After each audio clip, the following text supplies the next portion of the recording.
नमस्कार दोस्तों, वीडियो शुरू करने से पहले आपको एक रियल लाइफ कहानी बताता हूँ। मेरा एक दोस्त है जो गुड़गांव की प्राइवेट कंपनी में जॉब करता है, जिसकी मंथली सैलरी है 25,000 रुपये। हर महीने अपने मंथली एक्सपेंसेस जैसे room rent, food, electricity, mobile, internet bill और कुछ पर्सनल एक्सपेंसेस निकालने के बाद वो 10 से 12,000 रुपये सेव कर लेता है और अपनी इस सेविंग्स को बैंक के सेविंग अकाउंट्स में डिपॉजिट कर देता है। इस सेम प्रोसेस को वो पिछले 2 साल से फॉलो कर रहा है। यहाँ मेरे आपसे 2 सवाल है। पहला, अपनी सेविंग्स को सेविंग अकाउंट्स में डिपॉजिट करना कितना सही है? दूसरा, सेविंग अकाउंट्स के अलावा हमारे पास ऐसे कौन से विकल्प मौजूद हैं जहां हमारी सेविंग्स सेफ रहे और तेजी के साथ ग्रो करे? चलिए आज के वीडियो में यही हम डिस्कस करेंगे।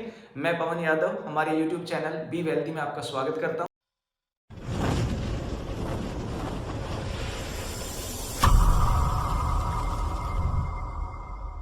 तो सबसे पहले हम बात करते हैं कि सेविंग्स क्या होती हैं। जो भी आपकी मंथली इनकम होती है, चाहे आप एम्प्लॉय हैं, बिजनेस करते हैं या फिर आप फ्रीलांसिंग जॉब करते हैं, आपकी मंथली इनकम में से आपके मंथली खर्चे निकालने के बाद जो पैसा बचता है वो आपकी सेविंग्स होती हैं, जिनको यूजुअली आप अपने होम लॉकर्स में या सेविंग बैंक अकाउंट्स में डिपॉजिट करते हैं। अब जिस दूसरे विकल्प की हम बात कर रहे हैं वो है इन्वेस्टमेंट। अपने पैसे को किसी फाइनेंशियल प्रोडक्ट में लगाना ताकि फ्यूचर में आपका पैसा तेजी के साथ ग्रो करे, इन्वेस्टमेंट कहलाता है या निवेश करना कहलाता है। इन्वेस्टमेंट के बारे में आपने पहले भी काफ़ी कुछ सुना हुआ है, लेकिन आज के इस वीडियो में हम सेविंग और इन्वेस्टमेंट को डिटेल में डिस्कस करेंगे। दोनों को कुछ पैरामीटर्स पे कंपेयर करेंगे और जानेंगे कि इन्वेस्टमेंट हमारे लिए क्यों जरूरी है और किस तरह हम बहुत कम इनकम के साथ भी इन्वेस्टमेंट को एक डिसिप्लिन वे में स्टार्ट कर सकते हैं। अब हम सेविंग और इन्वेस्टमेंट को 3 पैरामीटर्स पे कंपेयर करते हैं। पहला पैरामीटर है लिक्विडिटी। लिक्विडिटी होता है कि जब भी आपको पैसे की जरूरत होती है तो कितनी जल्दी आपको वो पैसा कैश या डिजिटल फॉर्म में अवेलेबल हो जाता है ताकि आप उस पैसे का यूज कर सकें। सेविंग अकाउंट्स के केस में क्योंकि आपका पैसा बैंक में जमा है, आप कभी भी बैंक से पैसा निकाल सकते हैं या आप एटीएम के माध्यम से भी आप अपने पैसे को निकाल सकते हैं। इसके अलावा आप नेट बैंकिंग या यूपीआई के माध्यम से अपने पैसे को डिजिटली ट्रांसफर कर सकते हैं। वहीं इन्वेस्टमेंट के केस में आपका पैसा कुछ टाइम पीरियड के लिए लॉक हो जाता है। जैसे पब्लिक प्रोविडेंट फंड में आपका पैसा 15 सालों के लिए लॉक हो जाता है, वहीं सोवरेन गोल्ड बॉन्ड में आपका पैसा 5 सालों के लिए लॉक हो जाता है। इसके अलावा यदि आपने प्रॉपर्टी में निवेश किया हुआ है तो हो सकता है जिस टाइम आपको पैसे की जरूरत हो उस टाइम मार्केट में प्रॉपर्टी के रेट सही नहीं चल रहे हैं या आपको सही बायर नहीं मिल पाता है, तो आप अपने पैसे को वहां से नहीं निकाल पाएंगे। इस तरह इन्वेस्टमेंट के केस में आपको लो लिक्विडिटी मिलती है। दूसरा पैरामीटर है रिस्क। क्योंकि सेविंग के केस में आपका पैसा बैंक में जमा है और भारत में स्टेट बैंक ऑफ सिक्किम के अलावा सभी बैंक्स को reserve bank of India regulate करता है, तो इस तरह सेविंग के केस में आपको लो रिस्क होता है। वहीं यदि हम इन्वेस्टमेंट की बात करें तो यदि आप गवर्नमेंट की इन्वेस्टमेंट स्कीम्स जैसे public provident fund, Sukanya Samriddhi, government securities या सोवरेन गोल्ड बॉन्ड में निवेश करते हैं तो आपको भारत सरकार की सीधी बैकिंग मिल जाती है। इसके अलावा स्टॉक मार्केट और म्यूचुअल फंड के निवेश को सेबी रेगुलेट करता है। Securities and exchange board of India, जिसे हम सेबी भी कहते हैं, भारत सरकार की एक ऑटोनोमस बॉडी है जो सेबी एक्ट 1992 के बाद से भारत में स्टॉक मार्केट और म्यूचुअल फंड के सभी निवेश को रेगुलेट करती है।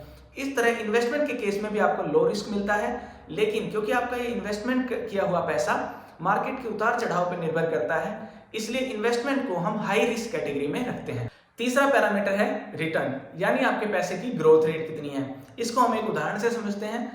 मान लीजिए आज की डेट में 1 लाख रुपए आप कहीं पे निवेश करते हैं और पूरे 1 साल के बाद आपको 1,15,000 रुपए वापस मिलते हैं, यानी आपके पैसे पे 15,000 रुपए की आपको ग्रोथ मिली है। इसको हम रिटर्न की भाषा में बात करें तो आपको 15% का रिटर्न मिला है। अब बात करते हैं सेविंग अकाउंट्स की। आज की डेट में state bank of India saving accounts पे 2.7% का इंटरेस्ट देता है। वहीं दूसरी तरफ हम इन्वेस्टमेंट की बात करें तो यदि आप सही नॉलेज, थोड़ा मार्केट रिसर्च और सही एडवाइस के साथ निवेश करते हैं तो आप आसानी से 8 से 20% तक रिटर्न जनरेट कर सकते हैं। अब हम सेविंग और इन्वेस्टमेंट्स के रिटर्न को इन्फ्लेशन रेट के साथ देखते हैं। इन्फ्लेशन रेट आपकी महंगाई दर को दर्शाता है। उदाहरण के लिए मान लीजिए 5 साल पहले एक बिस्किट का पैकेट आप 5 रुपए का खरीदते थे, आज वही बिस्किट का पैकेट आपको 10 रुपए का मिलता है, यानी 5 सालों में बिस्किट के पैकेट 5 रुपए महंगा हो गया है।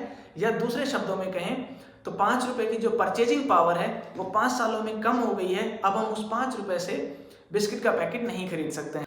इन्फ्लेशन रेट दर्शाती है कि किस दर के साथ हर साल महंगाई बढ़ रही है और पैसे की परचेजिंग पावर कम हो रही है।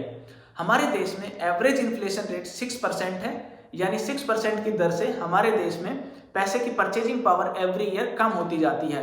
सेविंग अकाउंट्स में हमने देखा कि हमें 2.7% का एनुअल इंटरेस्ट मिलता है, जबकि इन्फ्लेशन रेट ही 6% है। इसका मतलब सेविंग अकाउंट में रखा हुआ हमारा पैसा ग्रो नहीं करता है, जबकि 3.3% की दर से हर साल उसकी परचेजिंग पावर कम हो जाती है। वहीं दूसरी तरफ इन्वेस्टमेंट से आप आसानी से 8 से 20% तक रिटर्न जनरेट कर सकते हैं। ये रिटर्न्स ना केवल इन्फ्लेशन रेट को बीट कर रहे हैं, जबकि इन्हीं रिटर्न्स के साथ लॉन्ग टर्म में आप एक अच्छी वेल्थ क्रिएट कर सकते हैं। यदि आप सही जानकारी के साथ एक डिसिप्लिन वे में निवेश करते हैं तो लॉन्ग टर्म में आप अच्छे रिटर्न जनरेट करके अपने फाइनेंशियल गोल्स को अचीव कर सकते हैं। आज मार्केट में हमें इन्वेस्टमेंट करने के काफ़ी सारे ऑप्शंस मिल जाते हैं। यदि हम गवर्नमेंट की डेट स्कीम्स की बात करें तो हम national pension scheme, Sukanya Samriddhi योजना, public provident fund, government security, जो सोवरेन गोल्ड बॉन्ड जैसी स्कीम्स में हमें निवेश करने के ऑप्शन मिलते हैं, जहां हमारा जो रिस्क है वो काफ़ी कम होता है और इनसे मिलने वाले रिटर्न्स आसानी से इन्फ्लेशन रेट को बीट करते हैं। और यदि आप मार्केट की सही नॉलेज रखते हैं और आपका रिस्क एपेटाइट अच्छा है तो आप डायरेक्टली स्टॉक मार्केट यानी इक्विटी में निवेश कर सकते हैं। इसके अलावा आपको म्यूचुअल फंड में निवेश करने के ऑप्शन मिलते हैं, जहां पे आपके फंड को यानी कि आपकी इन्वेस्टमेंट्स को मैनेज करने के लिए आपको एक हाईली क्वालिफाइड और एक्सपीरियंस्ड फंड मैनेजर मिल जाता है, जो आपके सारे फंड्स को, आपकी इन्वेस्टमेंट्स को मैनेज करता है। और साथ ही म्यूचुअल फंड में आपकी इन्वेस्टमेंट्स को इक्विटी और डेट का एक्सपोजर मिल जाता है, जो आपके इन्वेस्टमेंट पोर्टफोलियो को काफ़ी स्ट्रॉन्ग बनाता है और आप अच्छे रिटर्न जनरेट कर सकते हैं। इसके अलावा आप रियल एस्टेट और गोल्ड में भी आपको इन्वेस्टमेंट करने के ऑप्शन मिलते हैं। कोई भी इन्वेस्टमेंट शुरू करने से पहले आप एक इमरजेंसी फंड तैयार करें। जो भी आपकी मंथली सैलरी होती है उसको आप 6 से मल्टीप्लाई करें।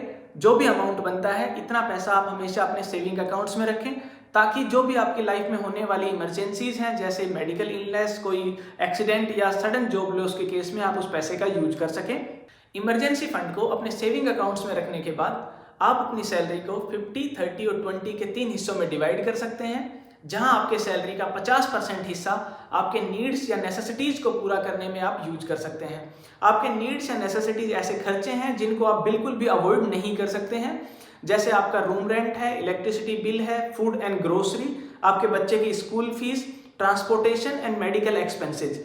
ऐसे खर्चों को पूरा करने के लिए आप अपने सैलरी के 50% हिस्से का यूज कर सकते हैं। इसके अलावा जो आपके सैलरी का 30% हिस्सा है वो आपके वांट्स या आपके लाइफस्टाइल को इम्प्रूव करने के लिए आप यूज कर सकते हैं। जैसे आपको कोई नया मोबाइल लेना है या नया लैपटॉप लेना है या दोस्तों के साथ कोई वेकेशन प्लान करना है, इसके लिए आप अपने सैलरी के 30% हिस्से को मंथली सेविंग अकाउंट्स में डाल सकते हैं। जैसे ही आपका बजट तैयार हो आप उस पैसे का यूज करके अपनी लाइफस्टाइल को इम्प्रूव कर सकते हैं। लेकिन आपकी सैलरी का 20% हिस्सा आप रेगुलरली इन्वेस्ट करें, ताकि लॉन्ग टर्म में आप अच्छे रिटर्न्स के साथ अच्छी वेल्थ क्रिएट करें और अपने फाइनेंशियल गोल को अचीव कर सकें। आपके लॉन्ग टर्म फाइनेंशियल गोल क्या हो सकते हैं? जैसे आपको बच्चों की शादी करनी है या अपना रिटायरमेंट प्लान करना है, नया घर बनाना है या नई कार लेनी है। ऐसे लॉन्ग टर्म फाइनेंशियल गोल्स को अचीव करने के लिए आप डिसिप्लिन वे में रेगुलरली अपनी सैलरी के 20% हिस्से को इन्वेस्ट कर सकते हैं। इन्वेस्टमेंट के काफ़ी सारे ऑप्शंस हमने डिस्कस किए हैं। आप अपने सुविधा अनुसार या अपने बजट के अनुसार आप कोई भी ऑप्शन चूज कर सकते हैं, उसके अकॉर्डिंग आप इन्वेस्टमेंट स्टार्ट कर सकते हैं। आज हमने सेविंग और इन्वेस्टमेंट के बारे में डिस्कस किया। वीडियो को पूरा देखने के लिए धन्यवाद। आपको वीडियो कैसा लगा अपनी राय हमें कमेंट सेक्शन में जरूर बताएं। चैनल को सब्सक्राइब करें। आपसे फिर मुलाकात होगी एक नए टॉपिक के साथ। तब तक अपना ख्याल रखें। नमस्कार, जय हिंद।